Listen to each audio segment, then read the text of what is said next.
में देश आजाद हुआ तो 565 रियासतें इस देश के अंदर थी, और जहां रियासतें नहीं थी वहां मेट्रोपॉलिटन के रूप में ब्रिटिश गवर्नमेंट का शासन था। बड़े बड़े मेट्रोपॉलिटन सिटी थे। अवध का क्षेत्र, अंतरिम सरकार में वो गृह मंत्री थे।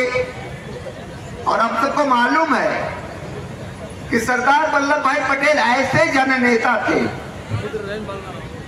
जो गुजरात के अंदर बारडोली किसान आंदोलन हुआ था, जिसमें अंग्रेजों ने किसानों के ऊपर बहुत टैक्स लगाए थे, उससे आगे जाकर के किसानों ने बड़ा देश के पूर्व उप प्रधानमंत्री, देश के पूर्व गृह मंत्री जी 150वीं जयंती के अवसर पर ये एकता यात्रा निकाली गई थी।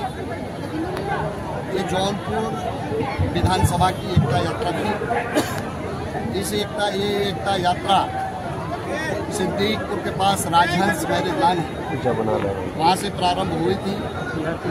कुतुबपुर होते हुए, सकल मंडी होते हुए, कोतवाली होते हुए, पुराना पुल होते हुए, चारसू पुराना पुल होते हुए, कोलनगंज से होते हुए विकास भवन, जहाँ सरदार वल्लभ भाई पटेल की प्रतिमा लगी, वहाँ तक ये एकता यात्रा आई है।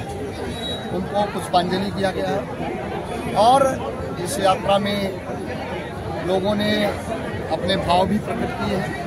निश्चित रूप से सरदार वल्लभ भाई पटेल का देश में बड़ा योगदान, उनके योगदान को हम भुला नहीं सकते। हमारे आने वाली पीढ़ी भी सरदार वल्लभ भाई पटेल का देश में क्या योगदान है उसको जाने, उसको समझे, उसको उनको याद भी रहे। इस एकता यात्रा के माध्यम से संदेश देने का प्रयास हुआ है। सरदार वल्लभ भाई पटेल ने एक भारत श्रेष्ठ भारत की कल्पना की थी। ये यात्रा निकालकर पूरे देश को एकजुट होने का, एक होने का ये संदेश देने का भी काम हुआ है।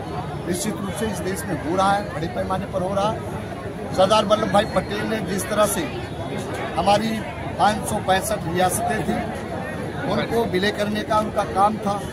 2 रियासतें रहती थी, हैदराबाद और जूनागढ़, वो नहीं हो रही थी। उनको भी अपनी दृढ़ इच्छा शक्ति, निर्णय लेने के कारण और उनके अंदर जो कुशलता थी, कौशलता थी, उसके कारण से दोनों भी जो रियासतें थी उनको भी विलय किया। और इस तरह से पूरी तरह से अगर देखें तो सरदार वल्लभ भाई पटेल का देश में बहुत बड़ा योगदान है। इसीलिए आज उनकी स्मृति में ये यात्रा निकाली गई है और इस यात्रा में सभी लोगों का बहुत भूतपूर्व सहयोग है। हमारे सामाजिक जो संस्थाएं थी उन सब लोगों ने बहुत सहयोग किया है। हमारे व्यापारी वर्ग के लोगों ने बहुत यात्रा का स्वागत किया, सम्मान किया। हमारे सभी अनुसांगिक संगठन जो हैं उन लोगों ने भी इस यात्रा में बढ़ चढ़ के हिस्सा लिया है और आपने देखा होगा बड़े विशाल पैमाने पर इस यात्रा का अभी यहाँ समापन हुआ है।